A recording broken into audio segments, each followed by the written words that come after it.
While the world focused on a price chart flashing $80, the real event unfolded quietly inside metal vaults and clearing systems. Screens showed a breakout. Spreadsheets recorded profits. Headlines spoke of momentum. But none of that explains why banks stopped lending metal, why arbitrage flows reversed, or why delivery promises quietly began to fracture. This was not a rally.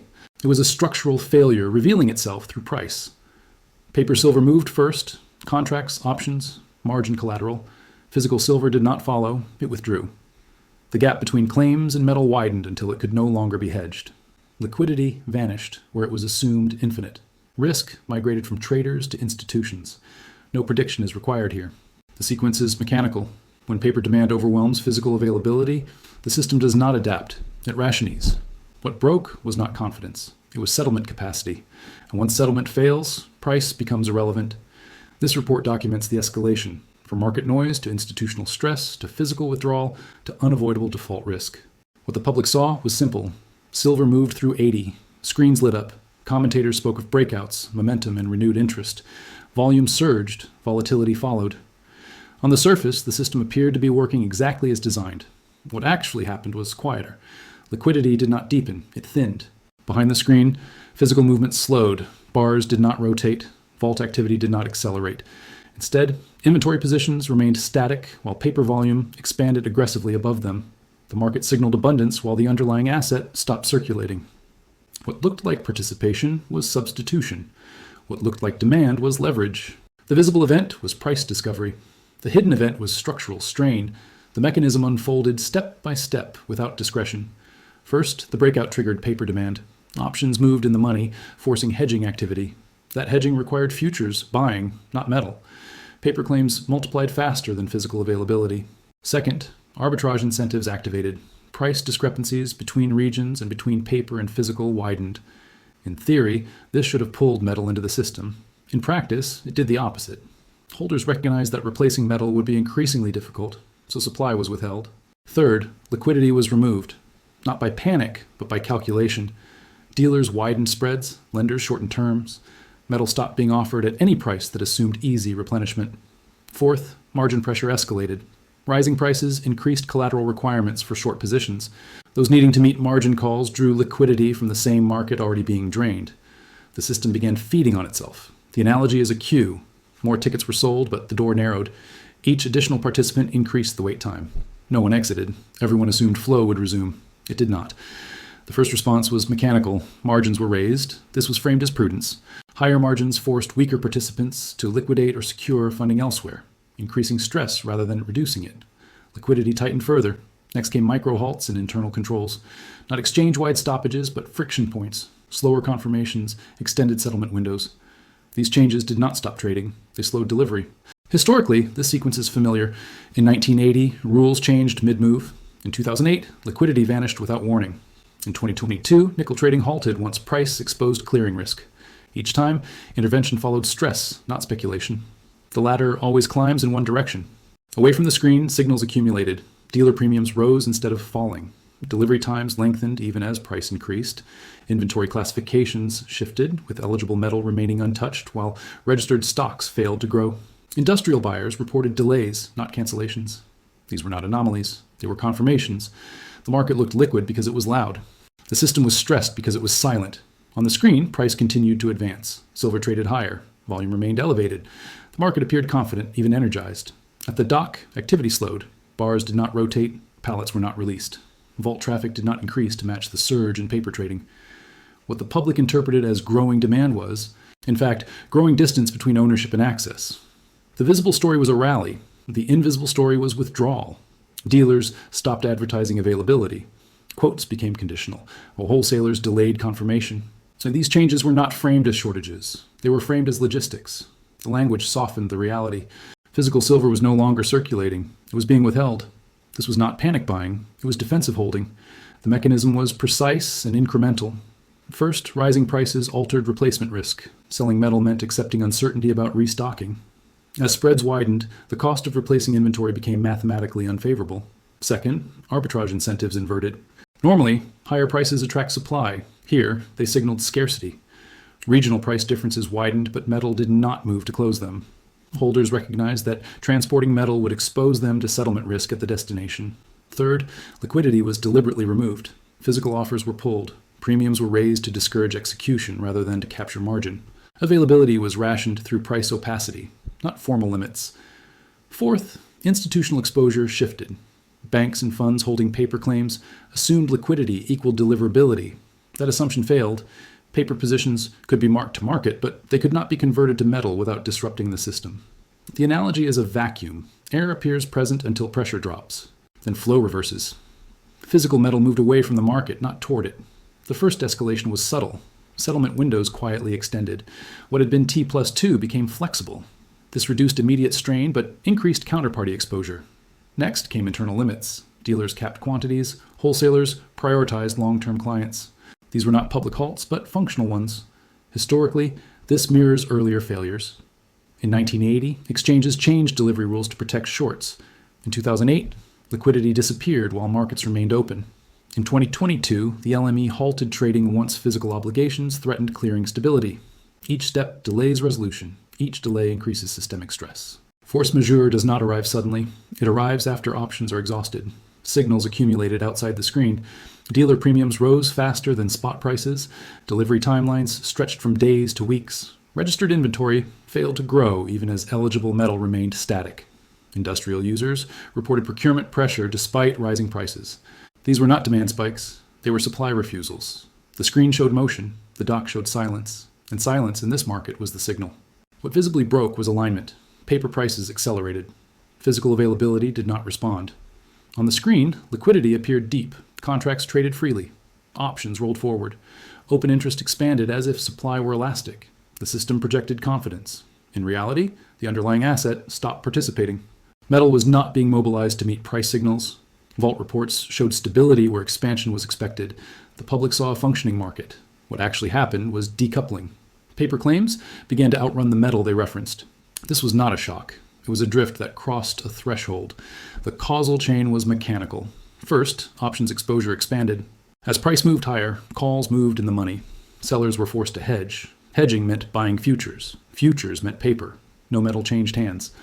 Second, arbitrage incentives intensified.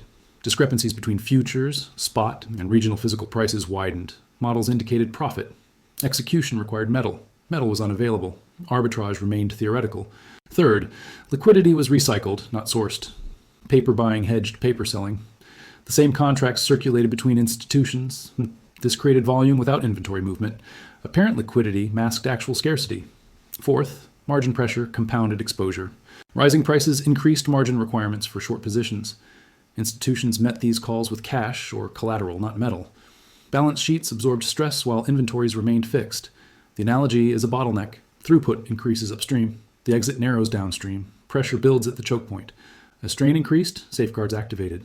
Margins were raised again. This reduced participation at the edges, but concentrated risk among large holders. Stress moved inward. Next came structural adjustments. Delivery specifications were interpreted more flexibly. Cash equivalents gained prominence. These were framed as efficiency measures. History provides context. In 1980, delivery rules were altered once physical supply constrained shorts. In 2008, collateral quality was redefined as liquidity evaporated. In 2022, the nickel market halted when clearing members faced existential exposure. Each precedent follows the same logic. When metal constrains paper, rules adapt to protect the system. Adaptation increases fragility. Signals confirm the mechanism. Premiums detached from futures curves. Delivery delays persisted regardless of price.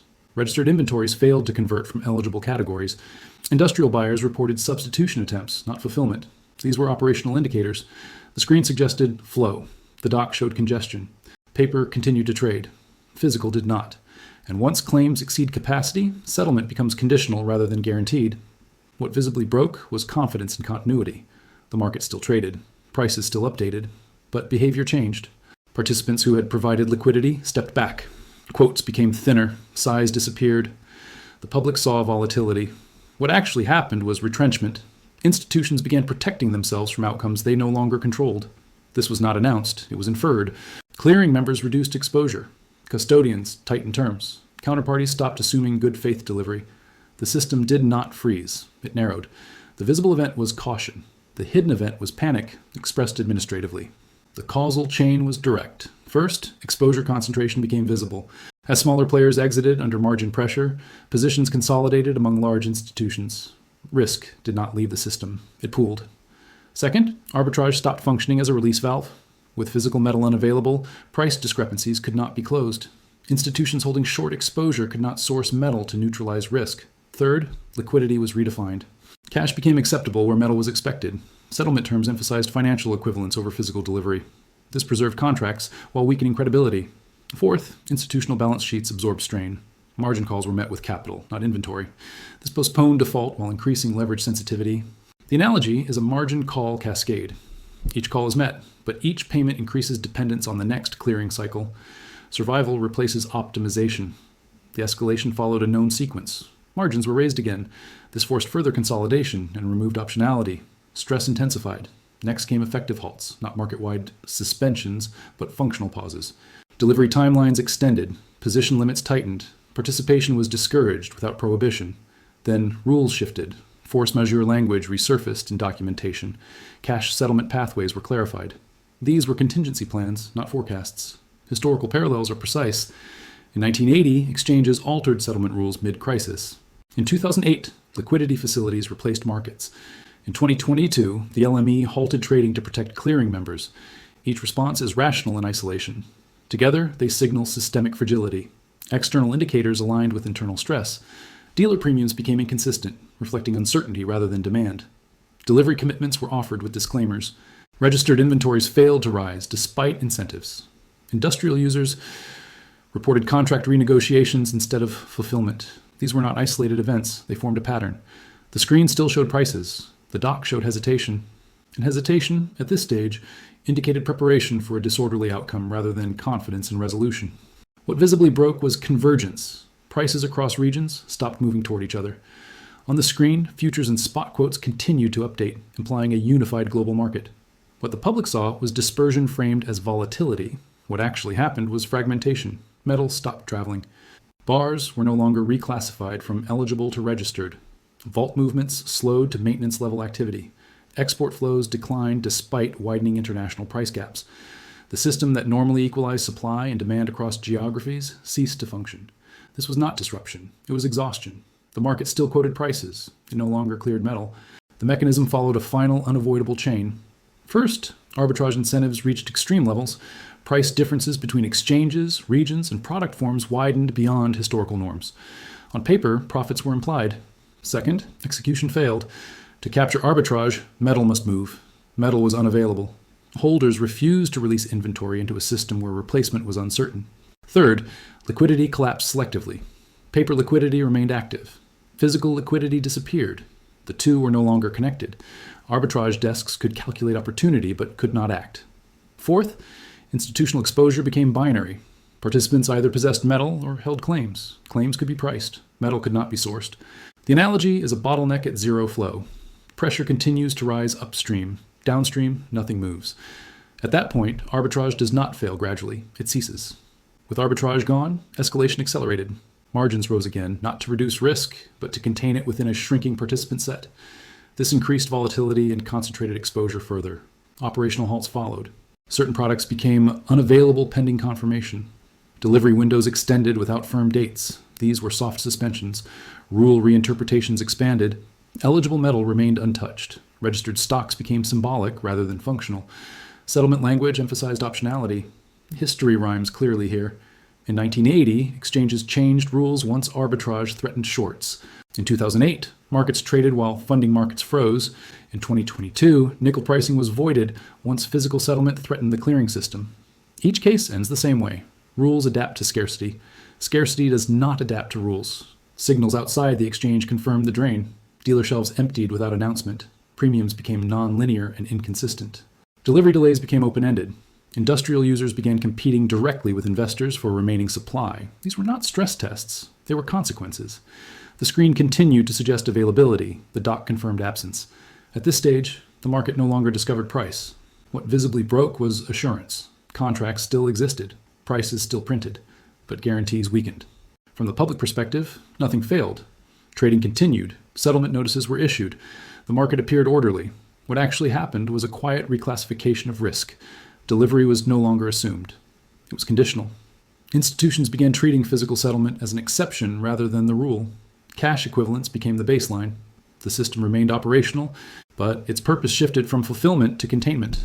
The visible event was continuity. The hidden event was default risk, moving from edge case to baseline assumption.